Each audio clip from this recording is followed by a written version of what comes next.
हाँ sir. Oh my God, क्यों? ऐसा क्या है इस केमिकल में?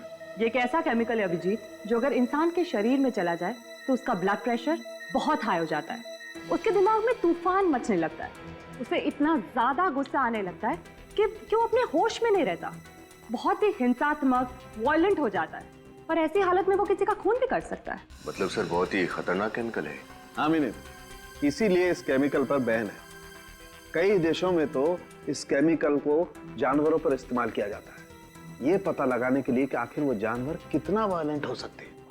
डॉक्टर साहब, ये बॉडी में जाने के बाद इस केमिकल को कितना टाइम लगता है असर दिखाने में? ज्यादा से ज्यादा 10 मिनट। 10 मिनट? लाल जूते और उसमें ये केमिकल वाले इंजेक्शन। सर एक बात तो तय है, खूनी ने प्रीति और मुक्ता के बारे में अच्छे से रिसर्च की थी। वो जानता था कि मुक्ता का पसंदीदा जूतों का ब्रांड कौन सा है। इतना ही नहीं रजत, खूनी को अच्छी तरह से मालूम था कि कौन सा वक्त सही है उन दोनों के लिए, अपने पति विशाल और चेतन को मारने के लिए।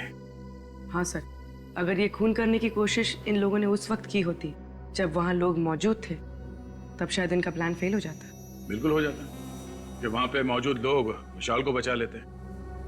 असली खूनी को अच्छी तरह से पता था कौन से वक्त पे इस जुर्म को अंजाम देना चाहिए। सर ये प्रीति और विशाल का घर में अकेला होना तो समझ में आता है, लेकिन मुक्ता तो चेतन के ऑफिस में गई थी ना, तो उसे कैसे पता चला कि चेतन ऑफिस में किस वक्त अकेला रहने वाला है? इस मुक्ता से ही पूछ लेते हैं। सर कुछ पता चला ये सब कौन कर रहा था? अभी तक तो नहीं, और आप लोग चिंता मत कीजिए, बहुत जल्दी असली गुनहगार हमारे सामने होगा। मुक्ता जी एक बात बताइए, आप ठीक उसी वक्त कैसे पहुंची चेतन के ऑफिस में जब वो बिल्कुल अकेला था? सर मैं तो 4 बजे जाने वाली थी, लेकिन इनका फोन आया था कि मैं 4 बजे ना जाके 6 बजे जाऊं, ये मीटिंग में बिजी थी। मतलब चेतन ने तुम्हें खुद 2 घंटे देरी से आने के लिए कहा? क्या कह रही हो मुक्ता? मैंने तुम्हें ऐसा कोई फोन नहीं किया था। मैं तो खुद हैरत में था कि इसे आने में इतनी देर क्यों हुई। अगर आपने फोन नहीं किया तो फिर किसने किया? ये फोन कॉल आपके मोबाइल पे आया था? नहीं सर, मेरे लैंडलाइन पे आया था। सचिन, पता करो 24 तारीख दोपहर 4 बजे के आसपास इनके लैंडलाइन पे किसका फोन आया था। अच्छा, आपने कहा कि लाल जूतों को पहनने के बाद आपको अचानक गुस्सा आया। ये लाल जूते की डिलीवरी कब हुई थी आपके पास? सर जूते की डिलीवरी उसके दिए हुए टाइम से बहुत लेट हो गई थी। मैं गाड़ी में बैठ के ऑफिस के लिए निकल ही रही थी, तब जूते वाला आया था। और वो जूता पहना कब आपने? इनके ऑफिस के नीचे सर, जूते चेंज करके ही मैं ऊपर गई थी। लेकिन सर अगर खूनी चाहता था कि मुक्ता नए जूते पहनकर ऑफिस जाए, तो वो आखिरी मिनट तक इंतजार क्यों करता? मतलब ये भी तो हो सकता था कि मुक्ता नए जूतों को गाड़ी में ही रहने देती और पुराने जूतों में ही चेतन से मिलने चली जाती। हो सकता रजत, पर उस दिन ये दोनों पार्टी में जाने वाले थे, तो शायद मुक्ता कार में जूते पहन लेती, और खूनी के पास अच्छा मौका भी था चेतन को मारने का, है ना, क्योंकि ये दोनों अकेले थे। पता नहीं हम दोस्तों के पीछे कौन हाथ धो के पड़ गया। हमने तो किसी का कुछ भी नहीं बिगाड़ा। चेतन दिमाग पर जरा जोर डाली, कोई पुराना किस्सा याद आता है, कोई पुरानी दुश्मनी, छोटी ही सही, कोई भी नाम? आप लोगों को किसी पे शक नहीं है? नहीं सर। सर ये जुर्म तो एक उलझी हुई पहले की तरह होता जा रहा है। अगर इनका कोई दुश्मनी नहीं था, फिर कौन ऐसा होगा जो इतनी गहरी साजिश रचेगा इन दोनों को मारने के लिए? ये सब कुछ एक सोचा समझा हुआ प्लान है। खूनी ने ऐसा वापरा जैसे शतरंज के खिलाड़ी घोड़ों और ऊंट को वापरता है। हाँ सर, खूनी ने ये सब उन जूतों के जरिए किया है, उनमें इंजेक्शन फिट करके। इसका मतलब है वो जूते ऑर्डर देके बनवाए गए थे, तभी तो सोल के नीचे इंजेक्शन रखने का जगह बना पाया वो। सर फिर तो खूनी लेदर मार्केट भी गया होगा चमड़ा खरीदने। बिल्कुल गया होगा। उन सारी दुकानों में जाके पता करो जहाँ पे ये जूते बनते हैं या फिर उन्हें बनाने के सामान बेचे जाते हैं। सर उस नंबर का पता चल गया है सर। वो फोन चेतन ने नहीं बल्कि किसी अरुण कुमार ने किया था। अरुण कुमार? मुक्ता, आप किसी अरुण कुमार को जानती हैं? अरुण कुमार? नहीं सर, मैंने तो ऐसे किसी आदमी का नाम भी नहीं सुना। प्रीति तुम? मैं किसी अरुण को नहीं जानती। शायद विशाल जानता हो। अगर विशाल जानते किसी को तो मुझे जरूर बताते। हाँ अरुण कुमार, शायद एक अरुण था तो सही हमारे कॉलेज में, है ना? अरे नहीं, वो तो अरुण यशोधन था, अरुण कुमार नहीं। आप सब में से कोई भी अरुण कुमार को नहीं जानता, मगर वो आप सबको अच्छी तरह से जानता है। विशाल को क्यों मारा तुमने? मारा मतलब सर? विशाल? कौन विशाल सर? ये विशाल। अब कुछ याद आया? नहीं सर, इस आदमी को तो मैं पहली बार देख रहा हूँ। अच्छा, इसे तो जरूर पहचानते होगे। नहीं सर, अब ये कौन है? ये चेतन है। चेतन बन के उसकी वाइफ को फोन करते हो और कहते हो चेतन को ही नहीं पहचानते। कमाल है। सर मैं किसी और की वाइफ को क्यों फोन करूंगा सर? मेरी खुद की वाइफ है फोन करने के लिए। झूठ मत बोलो। फोन रिकॉर्ड से हमें पता चला है कि कल शाम 4 बजे तुमने ही मुक्ता को फोन किया था। मुक्ता? सर मैं इनमें से किसी को नहीं जानता। कौन है ये सब सर? और कल 4 बजे? हाँ सर, 1 मिनट। मैं कल शाम को 4 बजे बाजार गया था और एक आदमी ने मुझसे फोन मांगा था एक कॉल करने के लिए। एक आदमी को दिया था फोन कॉल करने के लिए। बड़ी अच्छी कहानी बना लेते हो। मैं कहानी नहीं बना रहा हूँ। आप खुद सोचिए, अगर मुझे जुर्म करना होता तो मैं खुद का फोन क्यों इस्तेमाल करता? किसी पीसी या किसी और फोन से कॉल नहीं कर सकता था क्या? उस आदमी की शक्ल याद है तुम्हें, जिसने तुमसे तुम्हारा फोन मांगा था? नहीं सर, थोड़ा जल्दी में था तो ज्यादा ध्यान नहीं दिया मैंने। ठीक है, अगर तुम्हारी ये कहानी झूठी निकली तो तुम अपने बच्चों को कहानी सुनाने लायक नहीं रहोगे।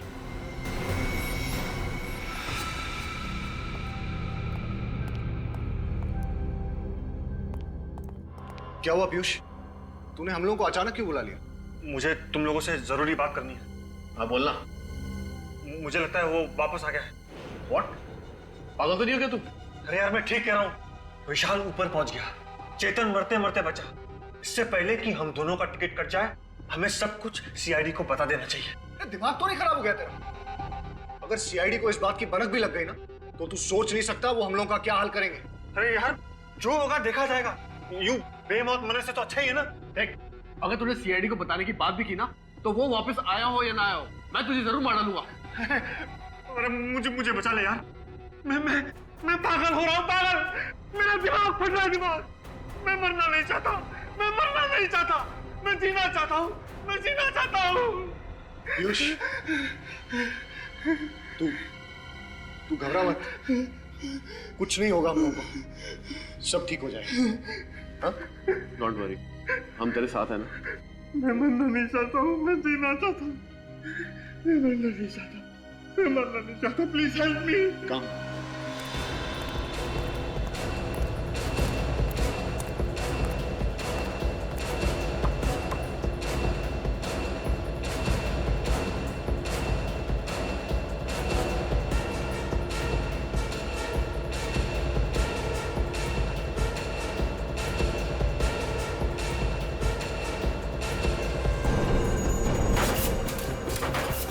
पिछले कुछ दिनों में आपके यहाँ कोई आदमी लाल रंग का चमड़ा खरीदने आया था लड़कियों के जूते बनवाने के लिए? ऐसा तो यहाँ कोई नहीं आया सर। सर आया था, मैनेजर साहब से मिला था। काफी कम लेदर चाहिए था उसे, वो भी लाल रंग का ही चाहिए था साहब। कौन था वो? चेहरा याद है उसका? मुझे तो नहीं साहब, मैनेजर साहब को याद होगा। ये मैनेजर कहाँ? बुलाओ जरा उसे। मैनेजर साहब छुट्टी पे गए हैं। छुट्टी पे गया। फोन लगाओ उसे, बोलो सीआईडी ने ब्यूरो में बुलाया स्केच बनवाने के लिए।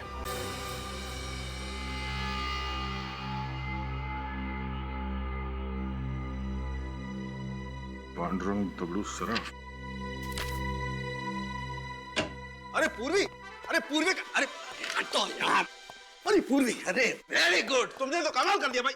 थैंक यू वेरी मच, तुम कमाल हो यार। अरे सालों के साहब, ऐसी क्या बात हो गई जो खुशी से आपकी छाती फूल गई? यार तुम्हें पता नहीं, वो पूर्वी ने मुझे सलाह दी थी ना वो लेटर लिखने की। अरे भाई मैंने अपनी गर्लफ्रेंड को एक अच्छा सा लेटर लिखा, फूलों का गुलदस्ता भिजवाया और बस उसको गुस्सा तो गायब। क्या बात सर, ये तो बहुत ही अच्छी बात है।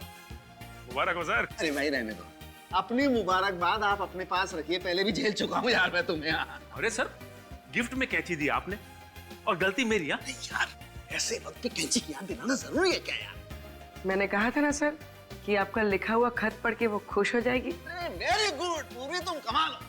आइंदा से इस मामले में कोई टिप्स लेनी होगी ना बेटा, मैं सीधा तुम्हारे पास आऊंगा। यस। अरे डॉक्टर साहब, पूर्वी से क्यों, आप तो ये तारिका से भी ले सकते हैं और उसके लिए आपको यहाँ ब्यूरो में आने की जरूरत भी नहीं पड़ेगी। अरे नहीं दया, तुम समझते नहीं हो यार, तारिका की इस मामले में जरा पसंद कमजोर है यार।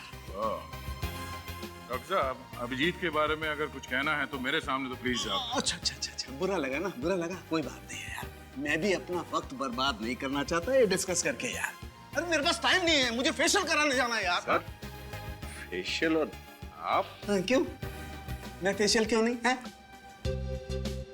नहीं, बिल्कुल सर, करना चाहिए आपको, फेशियल करना चाहिए। हाँ, और आज तो जरूर करना चाहिए यार। बिल्कुल। यू नो, डेटिंग है, डिनर पे जा रहा हूँ गर्लफ्रेंड के साथ यार। बहुत अच्छी बात है सर। उम्मीद करते हैं कि जब तक आप दोनों का डिनर खत्म हो जाता है तब तक हम लोग ये केस सॉल्व कर देंगे। यस यस, ऑफ कोर्स, तुम केस सॉल्व करो, मैं डिनर सॉल्व करता हूँ। बाय पूर्वी, बाय। सर, डॉक्टर साड़ुंकी भी कमाल के, उम्र 55 की, दिल बचपन का। अरे उनके सामने मत बोल देना, जीना हराम कर देंगे तुम्हारा। सर, स्केच तैयार हो गया। गुड, देखे जरा। ओह, तो ये है वो चैंपियन। अब इस चैंपियन का अच्छा वक्त शुरू होगा।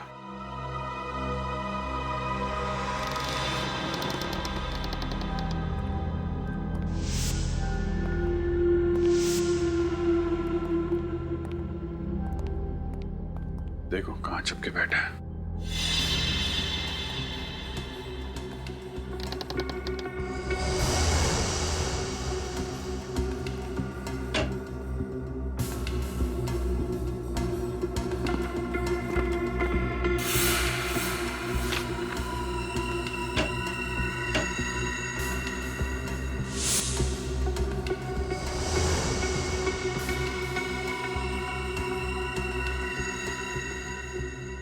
किसकी नोट है?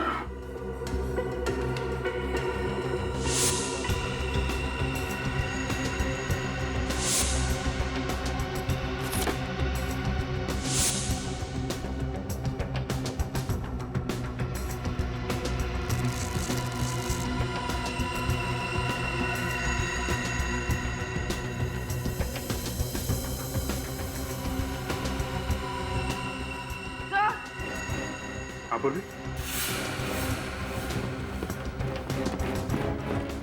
सर यहाँ पर ये नीडल्स और सिरिंजेस मिली है। सर ये वो केमिकल जो जूतों में इस्तेमाल किया गया था। और सर ये जेल जो पैरों को सुन्न करने के लिए जूतों में डाला गया था। सर यहाँ पर ये लाल जूते भी हैं और सर ये इंजेक्शन।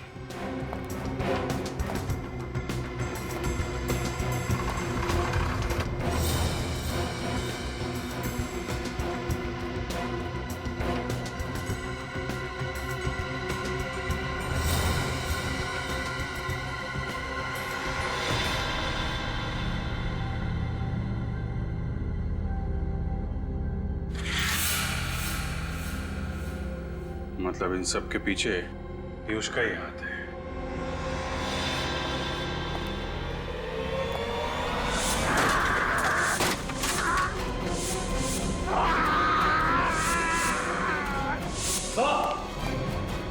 पूर्वी, सब कुछ उठा लो। विनीत, पूर्वी, सब कुछ उठा लो। विनीत,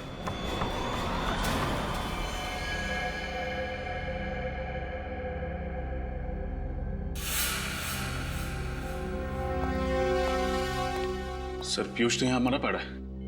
लगता है इसने जहर पिया। My God। सर, हमें तो लग रहा था यही सबको मार रहा है। फिर इस पीयूष को किसने मार दिया? इसका मतलब इसके साथ कोई और आदमी भी मिला हुआ था क्या? सर ये देखिए, इसके जेब में से ये चिट्ठी है सर। क्या लिखा? मैंने ही विशाल का खून करवाया और चेतन पर हमला भी करवाया। नफरत करता था मैं अपने दोस्तों से। कॉलेज के दिनों से चेतन, विशाल, धीरज मुझे परेशान करते थे और बिजनेस पार्टनर बन जाने के बाद भी मुझे मेरा हक नहीं देते थे। इसलिए गुस्से में आकर मैंने उनसे बदला लेने की ठानी। अगर सीआईडी को मेरे बारे में पता चल गया, इसलिए मैं अपनी जान दे रहा हूं। पीयूष, अजीब बात है सर। जब गुनहगार को पता होता है कि एक ना एक दिन वो पकड़ा ही जाएगा, फिर गुनाह करता ही क्यों है? और इसने तो सीआईडी के डर से खुदकुशी ही कर ली। बात कुछ हजम नहीं हो रही है विनीत। ये आदमी अपने दोस्तों से बदला लेना चाहता था। इतनी लंबी प्लानिंग की उसने बदला लेने के लिए, और अभी इसका बदला पूरा भी नहीं हुआ। डर के मारे आत्महत्या करेगा क्या? सुन, इसके हाथ और पैर पर ये निशान देखिए। रस्सी के बांधने का निशान। पीयूष को बांध के रखा था। लगता तो है सर, लेकिन जब ये ब्यूरो आया था तब तो कोई निशान नहीं था। और ये निशान काफी गहरे हैं। लगता है काफी दिनों से बांध कर रखा गया था इसे। पीयूष को बांध के भी रखा गया था और पीयूष ब्यूरो में भी। अब कुछ समझ में आ रहा है। डॉक्टर साहब, मैं ठीक तो हो जाऊंगा ना? तुम बिल्कुल फिक्र मत करो। तुम जैसे पहले थे ठीक वैसे हो जाओगे। अब मैं इंजेक्शन लगा रहा हूं, तुम पलट जाओ।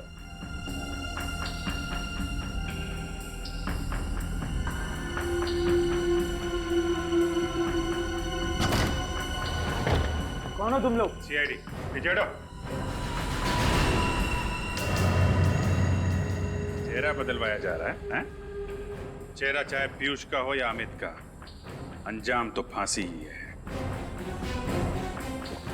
ये क्या बकवास कर रहे हैं आप लोग? ऐसी कोई बात नहीं है। जाने दीजिए मुझे। कहाँ जा रहे हो? चेहरा नहीं बदलवाओगे? हाँ, मैं पीयूष नहीं, अमित हूँ। अमित। यही है ना तुम्हारा असली चेहरा? अब बताइए अमित जी, क्यों मारा अपने दोस्तों को तुमने? हैं? दोस्तों के नाम पे धब्बा थे वो लोग, धब्बा। क्यों? ऐसा क्या किया था उन लोगों ने तुम्हारे साथ? उनकी वजह से मैं खूनी बना। मैंने अपने ही हाथों से सपना की जान ले ली। कौन सपना? सपना मेरी प्रेमिका। कॉलेज के दिनों में हम एक दूसरे से बहुत प्यार करते थे। एक दिन सपना ने विशाल, पीयूष, चेतन और धीरज को एग्जाम पेपर चुराते हुए देख लिया। फिर उसने धमकी दी कि वो सब कुछ प्रिंसिपल को बता देगी। फिर इन चारों ने उसे मारने का प्लान बनाया। पर सपना तो तुम्हारी गर्लफ्रेंड थी। उनके कहने पे तुमने सपना का खून कर दिया। क्यों? क्योंकि उन चारों ने मुझसे झूठ कहा कि सपना मुझसे बेवफाई कर रही है। वो चारों अच्छी तरह से जानते थे कि मुझे मेरे गुस्से पर काबू नहीं रहता। इसीलिए बिना सच जाने मैंने सपना की जान ले ली। फिर जब तुम्हें सच का पता चला तो तुमने एक एक करके सबसे बदला लेना शुरू कर दिया। हाँ, और डॉक्टर साहब ने मेरी मदद की। इन्होंने मुझे पीयूष का चेहरा दिया, जिसका फायदा उठाकर मैंने अपने प्लान को अंजाम दिया और पीयूष को 1 साल तक कैद कर रखा। और मैं भी यही चाहता था कि इन चारों की मौत की वजह भी वही गुस्सा हो जिसकी वजह से मेरी सपना की मौत हुई थी। और इसीलिए मैंने जूतों में इंजेक्शन फिट किया। प्लान तो अच्छा बनाया था तुमने, लेकिन एक गलती कर दी।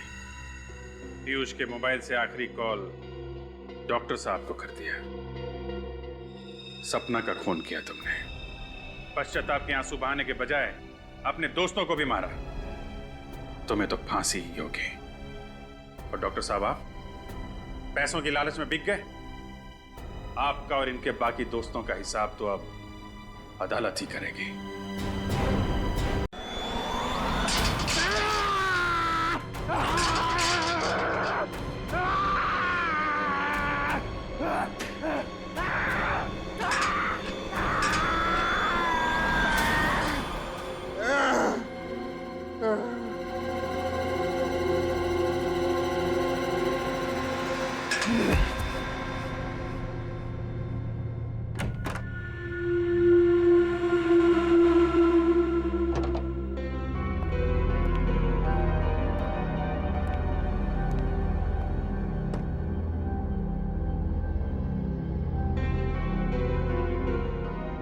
हैप्पी एनिवर्सरी प्रीति।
क्या बात है प्रीति,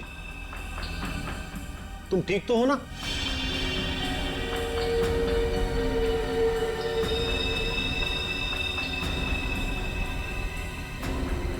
तुम कुछ बोलती क्यों नहीं?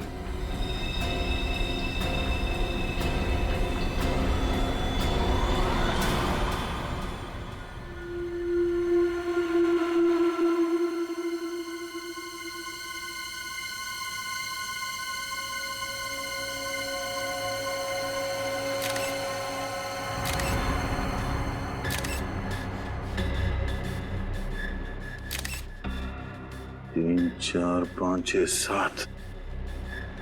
7 बार चाकू से घुपा गया इस विशाल को। एक पत्नी अपने पति को इतनी बेरहमी से मारेगी, वो भी शादी के सालगिरह के दिन, यकीन ही नहीं हो रहा है। हाँ सर, इसकी लाश को देखकर लग रहा है इसकी पत्नी बहुत नफरत करती होगी इससे।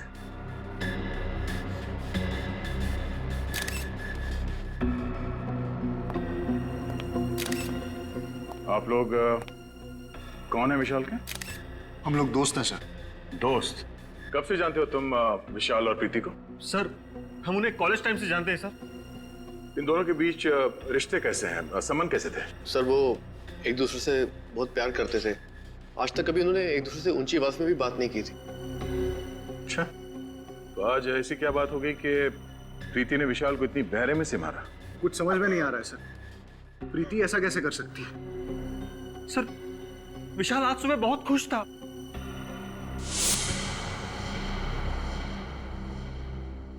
हैप्पी एनिवर्सरी प्रीति।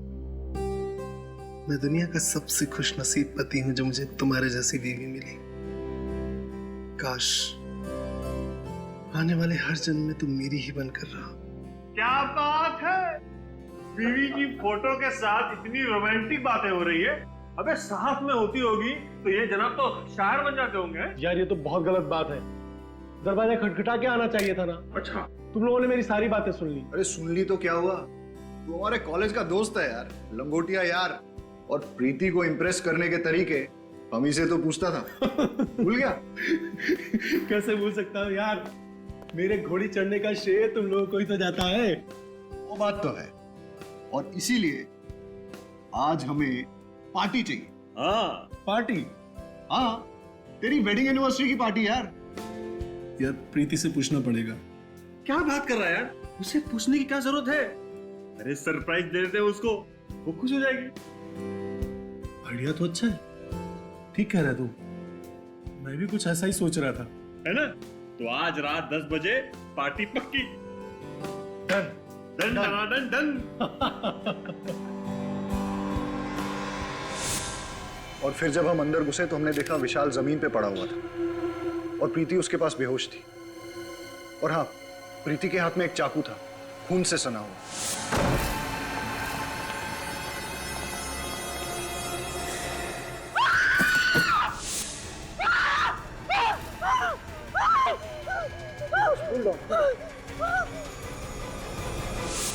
अच्छा, विशाल ने पिछले कुछ दिनों में प्रीति के बर्ताव के बारे में कुछ कहा कि वो किसी बात को लेकर टेंशन में थी या विशाल से किसी कारण वो परेशान थी? नहीं सर, विशाल ने कभी ऐसा कुछ नहीं कहा। हाँ सर, लेकिन वो ये कह रहा था कि आजकल वो प्रीति को टाइम नहीं दे पा रहा था। एक्चुअली काम में बहुत बिजी था। आखिरी बार आपने कब बात की प्रीति से? आज शाम को ही बात की थी मैंने उससे। वो बहुत खुश थी, बहुत ही खुश।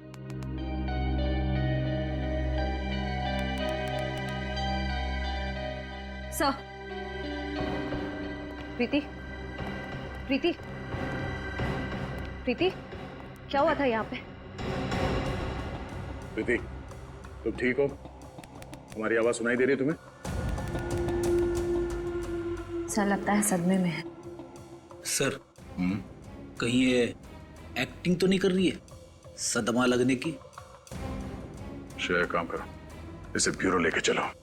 विनीत, आसपास लोगों से पता करो कि प्रीति और विशाल के बीच में संबंध कैसे थे। अफेडी, इनके दोस्तों का नाम और एड्रेस ले लो और इनसे बोलना कि जब तक ये केस सॉल्व नहीं हो जाता कोई भी शहर छोड़ के बाहर नहीं जाएगा। सर, ये प्रीति तो कुछ बोलने को तैयार ही नहीं। लगता है अपने पति की मौत का गहरा सदमा लगा उसे। सदमा कैसा सर? इसने अपने ही हाथों से अपने पति विशाल का खून किया है। हाँ, सचिन, पर कुछ तो है जो इसे बाकी के खूनियों से अलग करता है। विशाल के खून के बाद इसने भागने की कोशिश नहीं की और ना ही कोई बहाना बनाया। विशाल की मौत के बाद से लेके अब तक इसकी जुबान से एक शब्द तक नहीं निकला। पानी का एक घूंट तक नहीं पिया इसने। पता नहीं इसके दिमाग में क्या चल रहा है। क्या बात है भाई? बड़ी टेंशन में तुम लोग? टेंशन की बात है सर। क्यों टेंशन क्या है? ये केस तो बड़ा आसान था यार। खूनी अपने आप पकड़ा गया, भाग दौड़ करने की जरूरत ही नहीं पड़ी तुमको। सर, जब तक खूनी अपना गुनाह मान न ले हम चैन की सांस नहीं ले सकते। और ये प्रीति, ये तो कुछ बोलने को तैयार नहीं है। बहरहाल भाई, प्रीति कुछ बोले या ना बोले, लेकिन मैं आप लोगों को एक बात बोलता हूँ। प्रीति के दिल में अपने हस्बैंड के लिए सख्त नफरत थी। नफरत? पर सर, इनके दोस्तों ने तो कहा कि ये लोग एक दूसरे से बहुत प्यार करते थे। लव मैरिज थी इनकी। लव मैरिज थी या अरेंज मैरिज थी मुझे नहीं मालूम, लेकिन विशाल के शरीर पर जो चाकुओं के घाव हैं, उससे साफ पता लगता है कि प्रीति के दिल में विशाल के लिए सख्त नफरत थी। जगह जगह पर चाकू से वार किए गए। मुझे तो लगता है कि विशाल के मर जाने के बाद भी प्रीति उसे चाकू मारती रही। इतनी नफरत? प्रीति, तुमने विशाल का खून क्यों किया? हाँ? क्या वो तुम्हें मारता पीटता था, दहेज के लिए परेशान करता था, या किसी और से प्यार करता था? बताओ प्रीति, तुम्हें जवाब देना होगा। ऐसी क्या बात थी जिसकी वजह से तुम उससे इतना नफरत करती? नफरत नहीं, प्यार करती थी मैं विशाल से, और अब भी करती हूँ। विशाल की मौत के बाद जो खोया वो आप लोग नहीं समझो। और वैसे भी विशाल के जाने के बाद मेरी जिंदगी का कोई मतलब नहीं। अगर तुम इतना प्यार करते थे विशाल से तो फिर उसे मारा क्यों? क्या फायदा? वैसे भी आप लोग सीआईडी वाले मेरी बात का कहाँ विश्वास करेंगे? विश्वास करना है या नहीं, वो हम पे छोड़ दो। पहले बताओ कि तुमने विशाल को क्यों मारा? मुझे नहीं पता उस दिन क्या हुआ। मुझे विशाल पर बहुत गुस्सा है और मैंने बिना सोचे समझे उसे मार डाला। कोई किसी को बेवजह 7-7 बार चाकू नहीं मारता प्रीति। मैंने कहा था आप लोग मेरी बात का भरोसा नहीं करेंगे, और वैसे भी मुझे कुछ नहीं कहना। चढ़ा दीजिए मुझे फांसी पर, मुझे नहीं जीना। चढ़ा दीजिए मुझे फांसी पर, मैं विशाल के बिना नहीं जी सकती। दया, मुझे लगता है इस लड़की के साथ कुछ प्रॉब्लम है। कैसी प्रॉब्लम सर? यार वो तो समझ में नहीं आ रहा है, लेकिन मुझे लगता है कत्ल करते वक्त इस लड़की का दिमाग इसके काबू में नहीं था। सर, कत्ल करते वक्त तो किसी भी खूनी का दिमाग काबू में नहीं रहता। मुझे तो लगता है ये लड़की झूठ बोल रही है।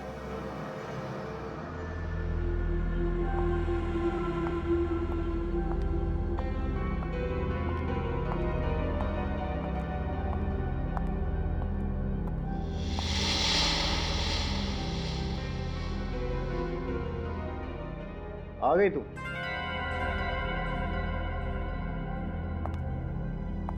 फोन भी नहीं उठा रही। मुक्ता कहाँ रह गई थी तू? कब से इंतजार कर रहा हूं।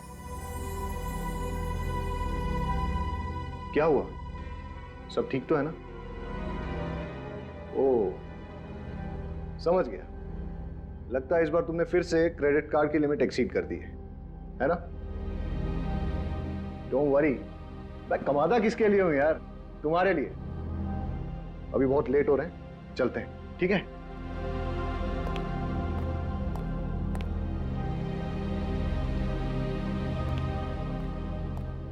चलो, कम कम।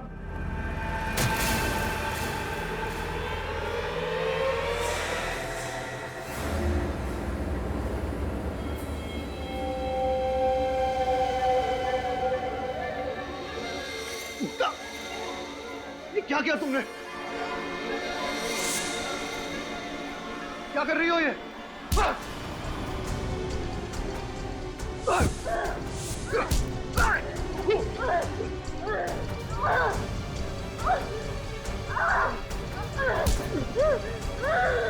पागल हो गई हो? आवाज छोड़ो मुझे! उठाओ! सिक्योरिटी!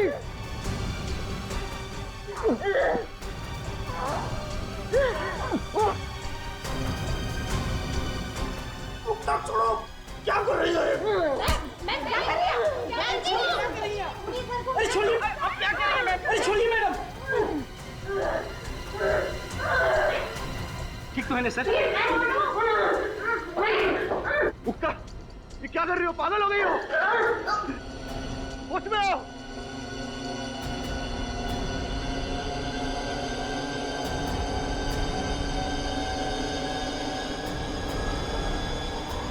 मुक्ता!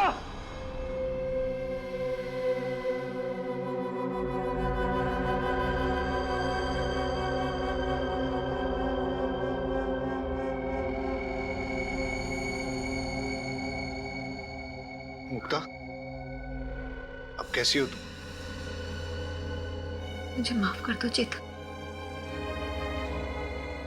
पता नहीं मुझे क्या हो गया था जो मैंने तुम्हारे साथ ऐसा बर्ताव किया।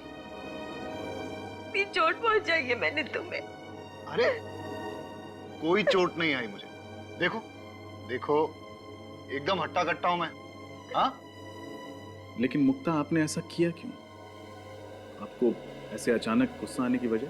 मैं तो खुद हैरान हूँ, मुझे कभी गुस्सा आता ही नहीं है सर।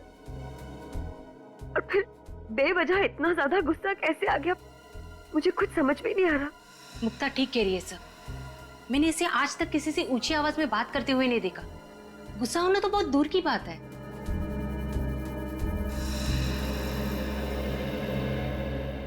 तो आप दोनों का कहना है कि आप लोगों ने अपने अपने पतियों पे इसलिए हमला किया क्योंकि आप लोगों को अचानक उन दोनों पे बहुत तेज गुस्सा आने लगा। फिर हैरानी की बात यह है कि आप दोनों के पास कोई ठोस वजह नहीं थी उनसे गुस्सा होने की, राइट? जी हाँ सर, पता नहीं मुझे क्या हो गया था। वो तो शुक्र है भगवान का कि चेतन को कुछ हुआ नहीं, वरना मैं अपने ही हाथों अपने आप को विधवा कर लेती। 2 दिनों के अंदर ऐसे 2 हादसे होना कोई इत्तेफाक तो नहीं हो सकता। जरूर कोई बड़ा कारण है इसके पीछे जो इस वक्त हमें दिख नहीं रहा। और इस बात के तह तक पहुंचने के लिए हमारा ये जानना बहुत जरूरी है कि उस दिन आप लोगों ने क्या क्या किया था। सर, उस दिन विशाल ने मुझे सुबह उठाया, मेरे लिए ब्रेकफास्ट बनाया, मुझे बहुत पैम्पर कर रहे थे क्योंकि हमारी एनिवर्सरी थी उस दिन। फिर उनके ऑफिस जाने के बाद मैं तैयार होकर बाजार गई। वहां मैंने विशाल के लिए एनिवर्सरी गिफ्ट खरीदा। उन्हें म्यूजिक बहुत पसंद था, इसलिए मैं उनके लिए स्पीकर्स लेकर आई और फिर मैं घर चली आई। अच्छा ये बताइए, उस दिन आपने बाहर कुछ खाया था? नहीं, मैंने लंच घर पर ही किया था। उसके बाद क्या हुआ? उस दिन जब मैं घर वापस आई तो दरवाजे पर एक गिफ्ट पार्सल पड़ा था और उसमें लाल रंग के जूते थे जिस पर जिस पर विशाल ने एक नोट लिखा था, हैप्पी एनिवर्सरी। उसके बाद मैं विशाल के घर आने का इंतजार करने लगी। खुद को संवारने लगी, विशाल की पसंदीदा साड़ी पहनी और उसके वो भेजे हुए जूते पहने।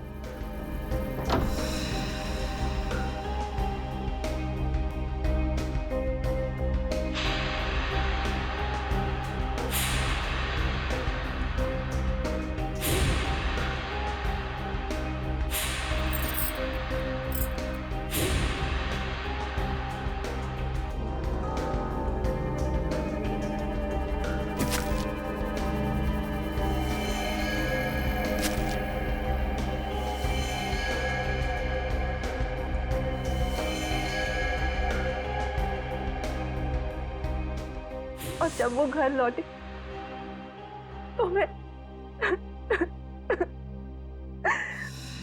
और मुक्ता जी, आपने क्या किया था उस दिन? सुबह होते ही मैं और चेतन घर से निकल पड़े। वो अपने ऑफिस चले गए और मैं अपने बैंक का काम खत्म करके मार्केट में ही घूमने लगी। फिर मैं एक जूते की दुकान में गई। ये बिल्कुल नया स्टॉक है मैम, आपको जरूर पसंद आएगा। ये है तो बहुत प्यारे, लेकिन क्या आपके पास इनमें लाल कलर है? नहीं मुक्ता जी, लाल कलर के जूते आउट ऑफ स्टॉक है। भाई साहब, मैं पार्टीज में ना सिर्फ लाल कलर पहनती हूँ, मंगा दीजिए ना। अरे क्यों नहीं मुक्ता जी, आपके लिए क्यों नहीं मंगवाऊंगा। मुझे शाम तक का वक्त दीजिए, मैं लाल कलर का जूता आपके घर पे भिजवा दूंगा। ठीक है, लेकिन 4 बजे तक भिजवा दीजिएगा। ओके? वही जूते पहन के मैं चेतन के ऑफिस गई और फिर ऑफिस। अच्छा ये बताइए कि आपने बाहर कुछ खाया पिया था क्या? जी हाँ, मैंने और चेतन ने लंच बाहर ही किया था। पूर्वी, इन दोनों को अंदर ले जाओ। आई।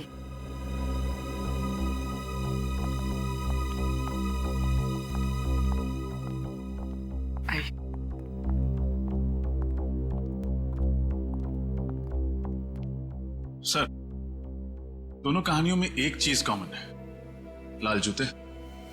हाँ रजत, पर इन लाल जूते में ऐसी क्या बात हो सकती है? मगर सर, प्रीति को ये लाल जूते उसके पति ने गिफ्ट किए थे और मुक्ता को दुकानदार ने होम डिलीवरी की थी। हाँ विनीत, मगर ये लाल जूते ही हैं जो इन दोनों कहानियों को आपस में जोड़ती है।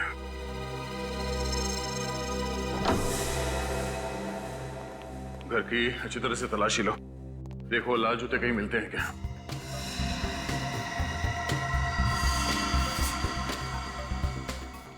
निखिल तुम अंदर चेक करो, मैं यहां देखता हूं।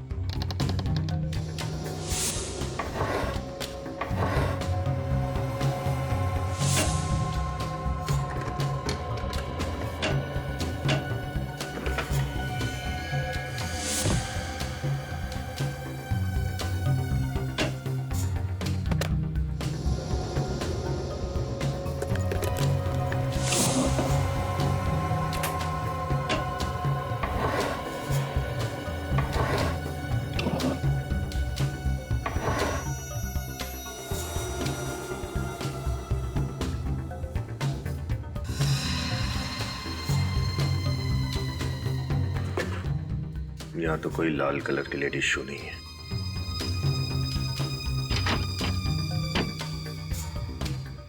सर जूते अंदर नहीं है। यहाँ भी नहीं। चेतन, जूते कहाँ हैं? यहीं कहीं होने चाहिए सर। यहीं कहीं होने चाहिए तो हैं कहाँ? रेडी? नहीं सर, यहाँ पे तो नहीं है।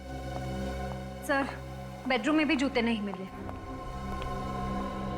सर यहाँ भी नहीं मिले।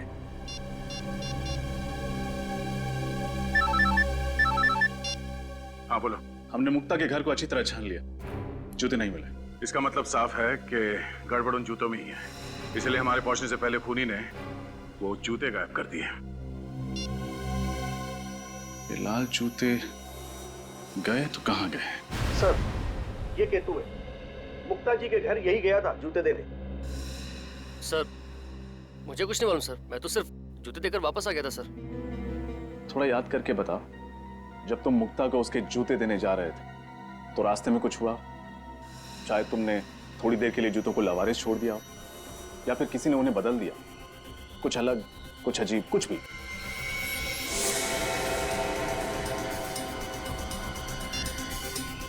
हेलो, हाँ सर, एड्रेस मिल ही नहीं रहा है। कौन सा पता देकर रखा है? मिल ही नहीं रहा है। अरे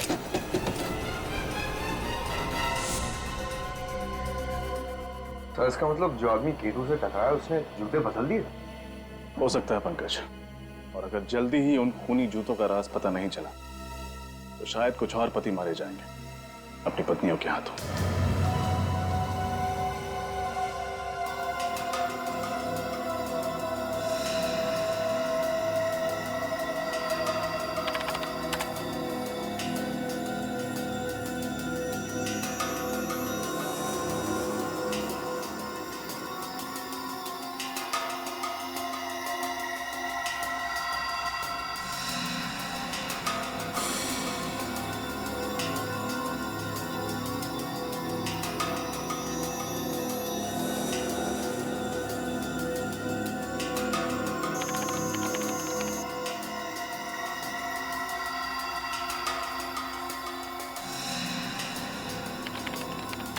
आप लोग अब उठ सकते हैं।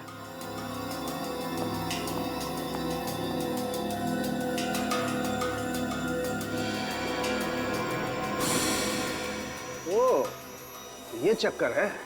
क्या चक्कर है डॉक्टर साहब? अभिजीत, मुझे खूनी का पता लग गया है। कौन है सर? जूते। जूते? वही लाल जूते जो इन दोनों लड़कियों ने पहने हुए थे। डॉक्टर साहब, ये कैसे हो सकता है? रजत, उन जूतों में ऐसा कुछ खास था जिसकी वजह से जो भी उन जूतों को पहनता शायद खून करने लगता। मतलब सर, उन जूतों को अगर मैं पहनती तो मैं भी खून कर देती? शायद, चांसेस हैं। क्या बात कर रहे हैं डॉक्टर साहब? ऐसा क्या है उन जूतों में कि उन्हें पहन के एक आदमी खूनी बन जाएगा? मैं बताता हूँ। हाँ, ये देखो, इन दोनों के पैरों पर ये छोटा सा इंजेक्शन का निशान। इसका मतलब ये है कि इंजेक्शन के जरिए कोई ऐसा केमिकल इनके शरीर के अंदर गया है जिसकी वजह से इन लोगों ने ऐसा वायलेंट रिएक्ट किया है। और ये इंजेक्शन इन्हें तब लगा जब इन दोनों ने वो लाल जूते पहने थे। अगर जूतों में इंजेक्शन था तो हमें महसूस क्यों नहीं हुआ? मतलब हमें चुभता ना, हमें दर्द तो होता। अभिजीत, शायद इंजेक्शन के साथ साथ उसमें एनेस्थीसिया भी था जिसकी वजह से इन दोनों के पैर सुन्न हो गए और इन्हें पता नहीं चला। तो बहुत बड़ी प्लानिंग की खूनी ने। लेकिन डॉक्टर साहब, ये इंजेक्शन था किस चीज का? हॉलीवुड क्रैडॉक। व्हाट? हॉलीवुड क्रैडॉक?